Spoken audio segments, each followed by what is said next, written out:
আজ জুলাই শুরু হলো। আমাদের যে গণ অভ্যুত্থান হলো 2024-এ, এটাকে আমরা জুলাই গণ অভ্যুত্থান বলি। এ কারণেই আমরা আদর করে আগস্টের 5 তারিখকেও জুলাইয়ের মধ্যে হিসাব করি। 36 জুলাইয়ে শেখ হাসিনার পতন এবং পালিয়ে যাওয়া। মানে 1 বছর হয়ে গেল প্রায়। ইনফ্যাক্ট 5 তারিখ আমরা সত্যিকার অর্থেই মাফিয়া শেখ হাসিনা মুক্ত বাংলাদেশের 1 বছর পূর্তি দেখব। কিন্তু এই লড়াইটা এই জুলাই থেকেই আমরা বিবেচনা করেছি, আমরা 1 বছর পূর্তির দিকে এগোচ্ছি।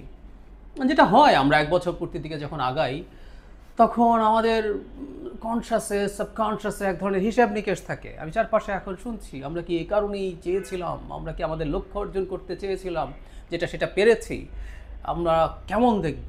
এবং কেউ কেউ আওয়ামী লীগের দোসর, এরা দোসর, একদম সোজা সাপটা কথা যেই বলবে আমরা আগেই ভালো ছিলাম, এই কথাও কেউ বলার এখন চেষ্টা করছেন গর্ত থেকে মুখ তুলে। আসলে কেমন আছি অনেক বিস্তারিত আলোচনা, অত বিস্তারিত আলোচনা করতে চাই না। জুলাইয়ের প্রথম দিন আজকে জাস্ট কয়েকটা কথা একটু বলে রাখতে চাই। বিস্তারিতভাবে আলোচনা করব। ইনফ্যাক্ট এই মাসে আমরা যতটা সম্ভব আমাদের প্রত্যাশা প্রাপ্তির হিসাব মেলানোর চেষ্টা করব। আমরা অনেকেই হতাশ আছি, মানে শেখ হাসিনা বিরোধী যে শক্তি আছে, আমি তাদের কথা বলছি।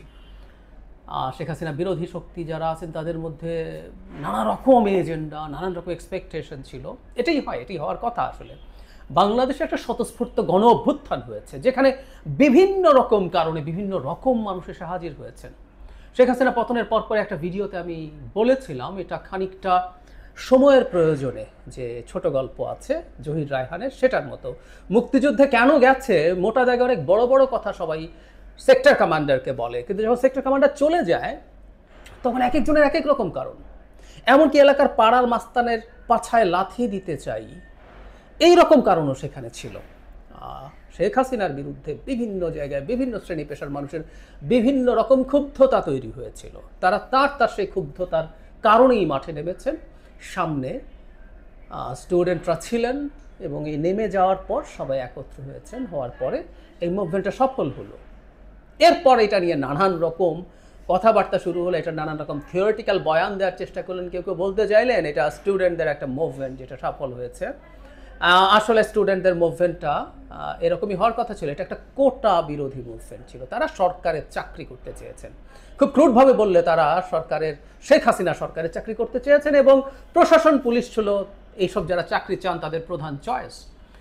মানে ব্যাপারটা এইরকম, রাস্তায় যারা আন্দোলন করছেন, আজকে যাদেরকে আমরা নেতা দেখছি, এদের কেউ যদি পুলিশ হতেন তিনি রাস্তায় সেই নেতাদেরকে পেটাতেন যারা বিরোধী দলের হয়ে লড়াই করছেন। যাই হোক, এভাবেই এটা হয়ে যাওয়ার কথা। তিউনিসিয়া মডেলে এটাই হয় যে কোনো না কোনো একটা ক্ষোভের আন্দোলনে সবাই নেমে পড়ে, তাই হয়েছে।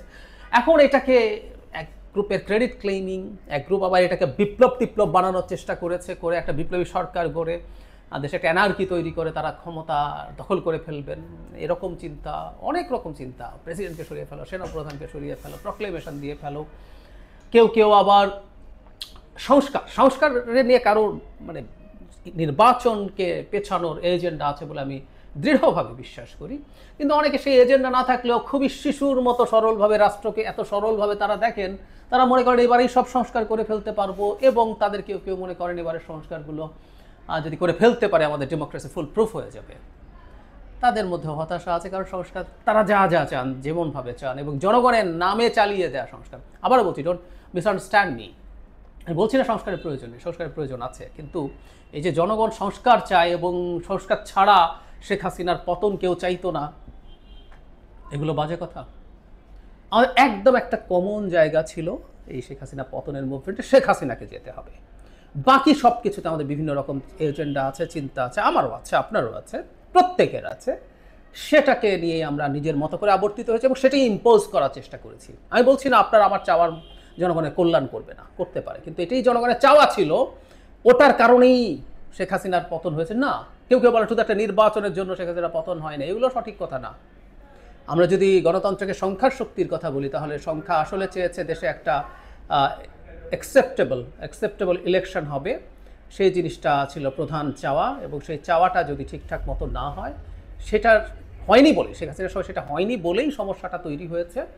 এবং আমাদের এটা মনে রাখতে হবে, জনগণ ওই কারণে একটা অ্যাকসেপ্টেবল ইলেকশন চেয়েছে, এবং একটা অ্যাকসেপ্টেবল ইলেকশন যদি ক্রমাগত হতে থাকে তাহলে শেখ হাসিনার মতো এত ভয়ঙ্কর স্বৈরাচারী হয়ে এত নিপীড়ক কেউ হয়ে উঠবে না। এই বেসিকগুলো মানুষ বোঝেন। এরপরও নিশ্চিতভাবেই কিছু সাংবিধানিক, প্রাতিষ্ঠানিক, আইনগত সংস্কার আমাদের লাগবে। আজকে এই জায়গায় দাঁড়িয়ে কেমন দেখছি, আমি একটা আফসোস করি বাংলাদেশে যদি ডক্টর ইউনূসের, আবারও বলি, আমি বহুবার বলেছি, 5 তারিখ ডক্টর ইউনূস না হলে আমাদের বিপদ হতো। ওনার থাকাটা খুবই জরুরি ছিল। এটা মানে আমাদের যে চাপ, বিশেষ করে ভারতের যে চাপ, সেটা ঠেকানোর জন্য he is the right person এবং একেবারে তর্কাতীত, বিতর্কের ঊর্ধ্বের একজন মানুষ। এবং শেষ পর্যায়ে যেহেতু শেখ হাসিনা তাকে নিপীড়ন করছিলেন, জনগণ তার প্রতি খুবই সিম্প্যাথাইজড ছিলেন, সে কারণে এটা সঠিক ছিল। কিন্তু এই সরকারটা অত্যন্ত দুর্বল একটা সরকার। শেখ হাসিনার সময়ের নানান রাষ্ট্রীয় প্রতিষ্ঠানের ক্ষয়ক্ষতি হিসাব করলেও আমি বলবো অত্যন্ত দুর্বল এবং ব্যর্থ একটা সরকার। এই সরকার আরও অনেক কিছু করতে পারত, অনেক কিছু বাদই দেয়। সে তার রুটিন কাজগুলো, এমনকি আইন শৃঙ্খলা রক্ষার মতো রুটিন কাজগুলো করতে পারে। সে মবের বিরুদ্ধে ব্যবস্থা নেয়নি এবং আমি দাবি করি এটা, যেটা অত্যন্ত অফেন্সিভ শোনাবে এবং এটা যদি হয় আমি এটা সত্য বলেই মনে করি, ধর্মের নামে তৈরি হওয়া মবগুলো সরকার ইচ্ছে করে নিয়ন্ত্রণ করার চেষ্টা করেননি, এগুলোকে কাজে লাগাবেন তারা কোনো একদিন সেই পরিকল্পনায়। শুধু সেটা না, এই সরকারের একটা অংশ নির্বাচন পিছিয়ে দেওয়ার ধান্দায় আছেন, এটা আমরা স্পষ্টভাবে দেখতে পাই। সেটা এখনও শেষ হয়ে গেছে বলা যাবে না। নির্বাচনকে যতদূর সম্ভব পিছিয়ে দেওয়া যায় সেই চেষ্টায় আছেন। সরকারের বাইরে থেকে কিছু লোকজন এই সরকারের অনেককে ইনফ্লুয়েন্স করে অনেক কিছু করার চেষ্টা করেছেন, বিশেষ করে নির্বাচনী ব্যবস্থাটাকে যতটা সম্ভব দূরে রাখা যায়। এখন এ ধরনের সরকারের অনেকগুলো পাওয়ার সেন্টার থাকতে পারে, কাগজে কলমে বলছি, কিন্তু এগুলো ঠেকানোর দায়িত্ব প্রধান উপদেষ্টার। তিনি দায়িত্বে আছেন, উনি স্টিয়ারিংয়ে আছেন। এই অত্যন্ত জটিল সময়ে তাকে খুব শক্ত হাতে দেশ চালানোর কথা যদি তিনি তারা চালাতে পারেন নাই। সো হতাশার জায়গা অনেক। এবং এই সরকারের কাছে আমি প্রায় বলি যে আমি কিছু বেঞ্চমার্ক চেয়েছিলাম, তারা কিছু নজির তৈরি করবেন যেগুলো আমরা পরবর্তীতে যে কোনো নির্বাচিত সরকারকে দেখিয়ে বলবো, দেখো এগুলো কিন্তু বাংলাদেশে হয়েছিল, তোমাকে এগুলো করতে হবে। আমি একটা উদাহরণ দিতে পারি, যেমন hajj management was excellent this year. আমরা হজের মধ্যে কোনো কেওস দেখি নাই। আমরা হজ যাত্রী যেতে পারছে না, কান্নাকাটি করছে, এগুলো নিত্য নৈমিত্তিক দৃশ্য হয়ে দাঁড়িয়েছিল। এটা হয় না, এটা একটা বেঞ্চমার্ক। এরকম অনেকগুলো বেঞ্চমার্ক আরও তৈরি করতে পারতেন, অনেকগুলো পারতেন, কিন্তু তারা আসলে করেন নাই। বরং তারা অনেক ক্ষেত্রে আমাদের আগের টিপিক্যাল নির্বাচিত সরকারগুলোর চাইতে অনেক বেশি খারাপ পারফর্ম করেছেন। যাই হোক, শেষ যদি বলা হয় প্রত্যাশা প্রাপ্তি কেমন হলো, মানে ওই শুরুর কথা, প্রত্যাশার উপর ডিপেন্ড করে যে আমাদের প্রাপ্তি আমাদের কাছে কেমন লাগবে, আমরা সন্তুষ্ট হব কি হব না। 5 তারিখের পর থেকে অনেকগুলো আলোচনা, আমি একটা কথা বলেছি, আমি এটা চেষ্টা করেছি আমাদের প্রত্যাশা কমিয়ে রাখানোর জন্য। কারণ আমরা এত বেশি প্রত্যাশা করছি। এক হচ্ছে যারা বিপ্লব মনে করে, বিপ্লবী সরকার টরকার করে সংবিধান বাতিল করে ক্ষমতা দখল করতে চেয়েছেন, তারা তো আছেন, তাদেরকে সরিয়ে রাখি। যারা এটাকে বিপ্লব মনে করেছেন, যাদের ওই অসৎ নিয়ত ছিল না, তারাও যখন কেউ কোনো কিছুকে বিপ্লব মনে করেন তার কাছ থেকে এক্সপেক্ট অনেক বেশি করেন। সে কারণে প্রথম থেকে একটা লড়াই করেছে। আপনারা যারা আমাকে নিয়মিত শোনেন, আপনারা জানেন যে ক্রমাগত এটা বিপ্লব না গণঅভ্যুত্থান, এই লড়াইটা টকশোতে করেছি, আলাদা ভিডিও করেছি, এটা কেন বিপ্লব না। কারণ বিপ্লবের কাছে আপনি যা চাইবেন সেটা গণঅভ্যুত্থানের কাছে চাওয়া যায় না। বিপ্লব অনেক বড় ব্যাপার। বিপ্লব সাকসেসফুল হবে কি না, বিপ্লব দিনের শেষে মানুষকে ভালো রাখবে কি না, is a different debate. Chinese রেভলিউশনের পর চায়না ধ্বংসের মুখে নিয়ে গেছেন মাও জেদং, বরং পরবর্তীতে চায়না যা করেছে দেন জিয়াওপিংয়ের সময়, সেটাকে রাদার আমরা প্রতিবিপ্লবও বলতে পারি। কারণ অর্থনৈতিক ব্যবস্থা আস্ত একটা বুর্জুয়া ক্যাপিটালিস্ট সিস্টেম দিয়ে চায়না উন্নতি করেছে। সুতরাং বিপ্লব হলেই যে ভালো কিছু হবে, নট নেসেসারিলি, এবং অনেক ক্ষেত্রে খারাপ হওয়ার সম্ভাবনা বা ঝুঁকি থাকে। যাই হোক, এটা বিপ্লব না, তাতে মানে বিপ্লব মনে করার বিপদ যেটা হয়েছে, আমরা অনেকে এত অলিক স্বপ্ন দেখেছি এবং এমন সব লক্ষ্য চিন্তা করেছি যেগুলো বাস্তবায়নযোগ্য না। আমরা যদি গণঅভ্যুত্থান মনে করতাম, অনেক বাস্তব স্বপ্ন দেখতাম এবং বাস্তবায়নযোগ্য লক্ষ্যমাত্রা ঠিক করতাম, ফলে আমাদের ফ্রাস্ট্রেশন এই জায়গায় হতো না। আমাকে যদি জিজ্ঞেস করেন, আমি ফ্রাস্ট্রেটেড। আমি মনে করি যে শুরু থেকে যদি আমরা ঠিকমতো ডিল করতে পারতাম, আর অনেক কিছু অর্জন করতে পারতাম। একটা গণঅভ্যুত্থানের যা অর্জন সেগুলো আমরা মিস করেছি অনেকগুলোই। তবে বাংলাদেশ একটা গণতান্ত্রিক ব্যবস্থায় ফিরে যাওয়ার পথে যে প্রধান অবস্টিকাল, শেখ হাসিনার নামের একজন বর্বর স্বৈরাচার ছিলেন, তাকে আমরা খেদিয়েছি, তাকে পালাতে বাধ্য করতে পেরেছি। তিনি শুধু না, তার সাঙ্গপাঙ্গ সহ এই দেশ ছেড়ে চলে গেছেন। বিরাট অর্জন বাংলাদেশের ভবিষ্যতের জন্য। এটা একটা মাইল ফলক। যে কোনো স্বৈরাচারী শাসক স্বৈরাচারী হওয়ার আগে ভাববে এত সমর্থন ভারতের ব্ল্যাঙ্ক চেক নিয়ে ক্ষমতায় থাকা যায়নি। জনগণের শক্তির একটা প্রমাণ আমরা দিতে পেরেছি এবং তাকে সরানোর কারণেই আমরা গণতান্ত্রিক ব্যবস্থার মধ্যে ঢুকতে পারবো। আমরা কেউ সন্তুষ্ট না, আমরা আলাপ আলোচনা করব, বিতর্ক করব, ঝগড়াঝাটিও করতে পারি, কিন্তু আমরা আস্তে আস্তে এগিয়ে যাব। যেসব জিনিস আমরা কাজ এখনই করতে চেয়েছিলাম সেগুলো হয় না, সেগুলো আস্তে আস্তে হবে। একটা জাতির ইতিহাস খুব ছোট না।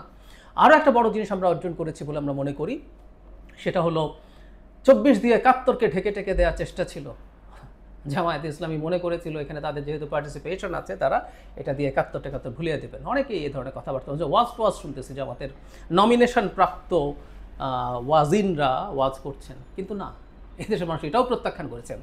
আওয়ামী লীগের স্বাধীনতার চেতনার যে বয়ান, সেটাকে সে যেভাবে ফ্যাসিজম কায়েম করার জন্য, আওয়ামী লীগ 2018 পর্যন্ত ফ্যাসিস্ট ছিল, 18 পরে মাফিয়া হয়ে গেছে, তো 18 পর্যন্ত তার ফ্যাসিস্ট বয়ান তৈরির যে টুল ছিল, সেই চেতনাকে আমরা ঘৃণা করি, কিন্তু বাংলাদেশের মুক্তিযুদ্ধকে অস্বীকার আমরা করি না, এবং এর একটা ট্রু স্পিরিট ছিল, সেটার পক্ষে জাতি থাকবে এবং আমাদের ইতিহাসের ভিত্তি রচিত হবে সেখানে, ওটাও ব্যর্থ হয়েছে। আর সবচেয়ে জরুরি, ওই যে বললাম শুরুর দিকে, বিপ্লব করে ক্ষমতা দখল করার খোয়াব ছিল কিছু লোকের, সেই খোয়াবটাও ধ্বংস হয়ে গেছে। সো আমরা একটা আমাদের যে গণতান্ত্রিক বিধি ব্যবস্থার মধ্যে আমরা চলতে চেয়েছি, মোটা দাগে আমরা সেই জায়গায় আছি। সুতরাং 1 বছর পরে এসে আমাদের অসন্তুষ্ট হওয়ার কিছু নেই, বাকি পথ আমরা নিশ্চয়ই সুন্দরভাবে পাড়ি দিতে পারবো।